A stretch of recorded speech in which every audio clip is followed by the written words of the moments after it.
What's up, everybody? Tommy, Nate, and Alicia here with Bare Knuckle Recovery. So like we've talked about a few times, we wanted to make a video and kind of focus on holidays for people who are in early recovery or even active addiction, just kind of what that looks like, how it affects us, our family members, things like that. We've got some awesome artwork behind us. Great job, Tommy. Yeah, Tommy did all the artwork. Me, so I can't yeah. recall. So yeah, surviving the holidays in early recovery. Yeah, I think that's a difficult topic, as Tommy said, especially for early recovery. But even Alicia will talk about in a minute that even when you've been in recovery for a little while, sometimes it can still be a difficult thing to go through, right? I know for me personally, my first couple holidays were very difficult because I felt like still that I didn't belong there. And the reason I felt like I didn't belong there was because every other holiday I pretty much ruined. Whether I was using substances and it was noticeable, or I found my gifts and stole them and pawned them to buy drugs or alcohol before the holiday even started, or shortly thereafter all my gifts went to the pawn shop or wherever it may be, right? Or I showed up late to things because I was busy getting drugs or alcohol, whatever it may be. So when it came around to me being in recovery, it was very difficult. I still felt like everybody viewed me as the same person I was before. And then when I was in active addiction, it was especially hard because I was filled with so much shame. I felt shame about who I was. I felt like I didn't deserve nice things. And sometimes that would cause me to act out more. So when I got into recovery, one of the things I really started to do was insulate myself during the holidays with people who were also in recovery, who had had their first holiday experience already in recovery.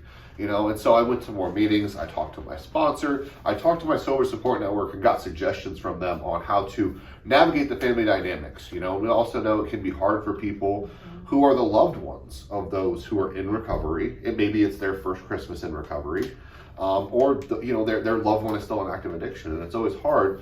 What do we do? Do we invite them to the holidays? Do we not invite them to the holidays? So Tommy, your first holiday sober, how was it? The first Christmas, so when I first got sober, when I got sober this time, I was living in Indianapolis still, but I came back up to Warsaw to spend Christmas with my family, and it happened to be, I think it was either a Monday or a Friday that Christmas was on, and the meetings that I was going to at the time in Warsaw were on Monday, Wednesday, and Friday morning. So I went to a meeting at 9 o'clock in the morning on Christmas, and it was me and two other guys there, and that was it. That was one of the best AA meetings I've ever been to in my life. And then I went back home and spent time with my family, but it was very weird because, like you said, thinking back, all the Christmases from the time that I was in high school, like you talked about, you felt a lot of shame because you felt like you didn't belong there. Right. That was exactly how I felt because no one in my family, like, they knew what I was going through, but they couldn't relate to it. I'm the only person in my family that's ever had some of the problems that I've had. Right. So they didn't really know what it was like, and my family's all, gathered around, opening presents, eating food, having a good time, and I was in active addiction. So if I wasn't, I was high at the time, but my mind was not there. My mind was, okay, trying to get out of here so I can go get high. I got this gift card. I'm going to go sell it for half of what it's actually worth. Sure. All the money that my grandparents gave me, that's going to be gone as soon as I leave the house. It wasn't a comfortable feeling. But then walking back into that environment, just being in my mom and dad's house in general when I first got sober was a very uncomfortable feeling. So yeah, I travel back to my hometown, and it's still 8 years in, gives me a lot of anxiety about going home and the shame and the guilt of missing so many. Right. I just wasn't present. Yep. I was gone, and so coming back home and having to create new traditions in recovery, and what does that look like, and everybody's opinion on what your recovery should look like is very taxing, and so I just want to encourage our viewers to know that you can't really worry about what the outside people are telling you about walking in recovery and what you're doing. You just got to keep staying the course and surrounding yourself with people who know what you're going through. I struggle with that still. The holidays still bring up stuff for me because of missing things and family members that are no longer here that I didn't have time with, because I was too busy in my addiction and criminal thinking. So it's still a struggle, I think, and that's why it's so important to tap into your program. Tap into your people, and don't give up. Actually, kind of go a little extra hard during the holidays on your recovery. You know, I know I have to up my therapy appointments around this time. Right. So. Yeah. So you guys, you know that picture of me. I know you guys have both seen it. Most of you guys have probably seen it too. But the one where I have those just huge dark circles under my eyes, I've posted it a few times.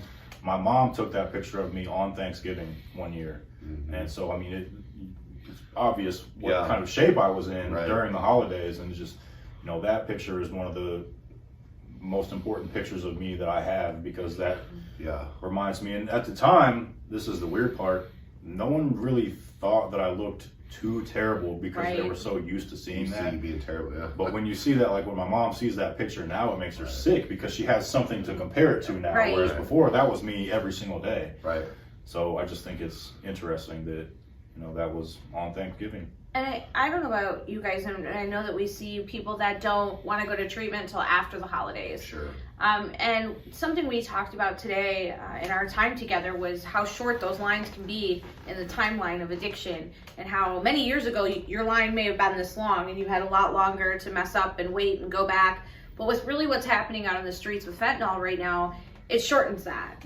And I just want to encourage, and I know we all want to encourage people, that if you're struggling, you don't have to wait. Right. And you can have a clean holiday season, and even if that's in rehab, it still counts. That's the best gift you can give your family, right? Absolutely. Is getting into treatment, getting help, and them being able to sleep and enjoy the holidays knowing that you're safe, right? Absolutely. So I think another thing that we should touch on real quick, not everyone has a really healthy home environment. No. Right? So if you're in early recovery, and going home might not be the healthiest thing for you. Like I get it. It was Thanksgiving, it's Christmas, it's New Year's.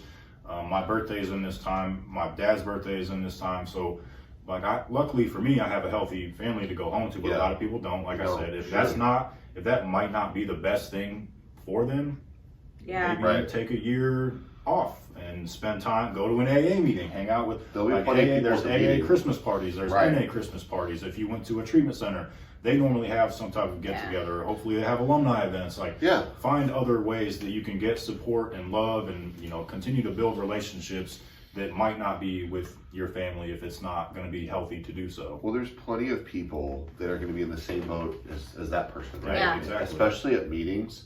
Like Tommy said, there's many times meetings on Christmas Day, Thanksgiving Day. I know Thanksgiving's passed already, but there's meetings on Christmas Day, Christmas Eve, New Year's Day, New Year's Eve. I know that's a tough one for a lot of people, especially the drinkers, right? You know, because it's a big party day of the year. Everybody wants to do something. And everybody feels like they have to have like this awesome party to ring in the new year, these great experiences. You know, you don't necessarily have to do that, but if you're getting around like-minded people that are going in the same direction, who are also in recovery, I guarantee you'll find somebody that will probably invite you in and want to spend time with you, you know? Like Tommy said, it's okay not to go to your family function. I know one thing for me that I really struggled with when I got sober was all the years that I took for granted. But as you get older, in general, you know, the holidays change. People that are there change.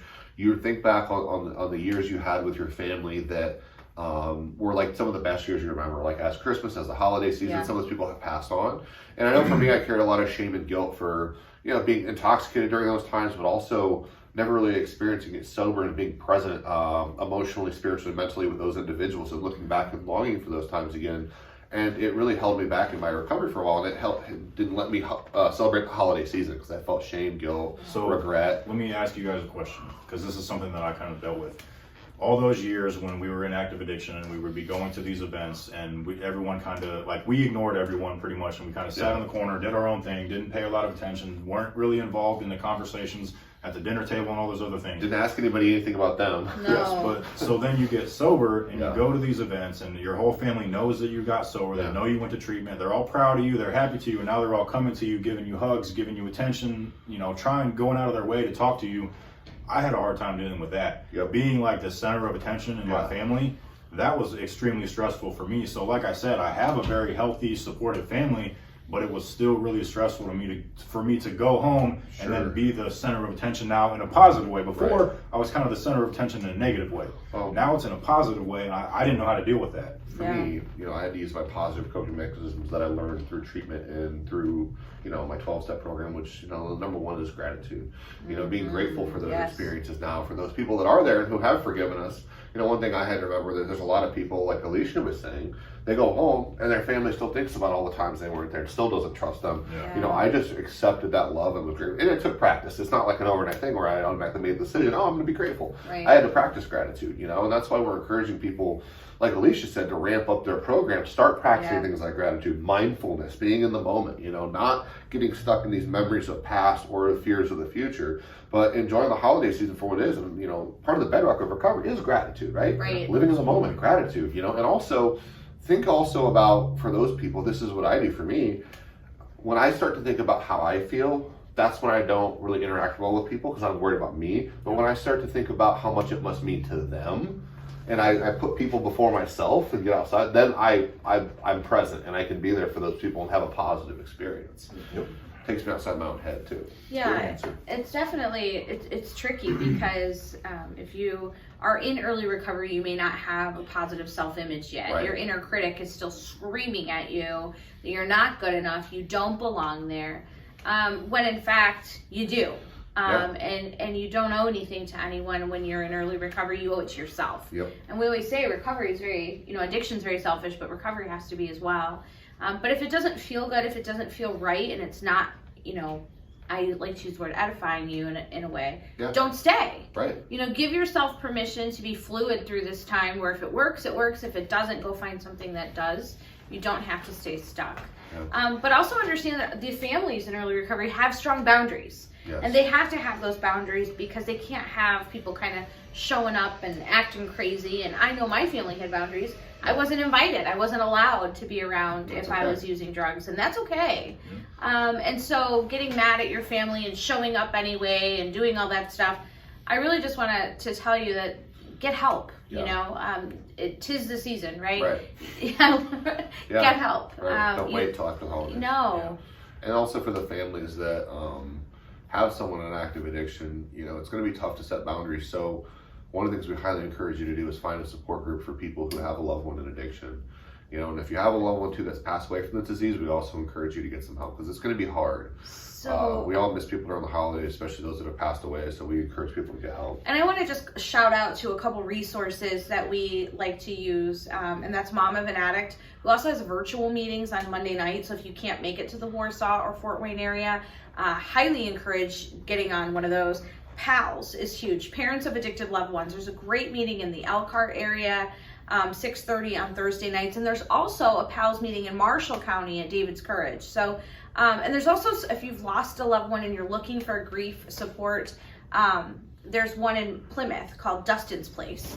We just recently partnered with them on some things. And so I want to tell you that there's a place for you this holiday season, whether that be in treatment with us here or finding a treatment center for yourself to get well, or it may be at your family's table, or it may be with a support group, but there is a place for you and you do belong. If you guys have questions about resources, message us. We'll probably put up a post here with all the links to the resources that Alicia just mentioned so everybody has access to it. As always, anybody else got anything?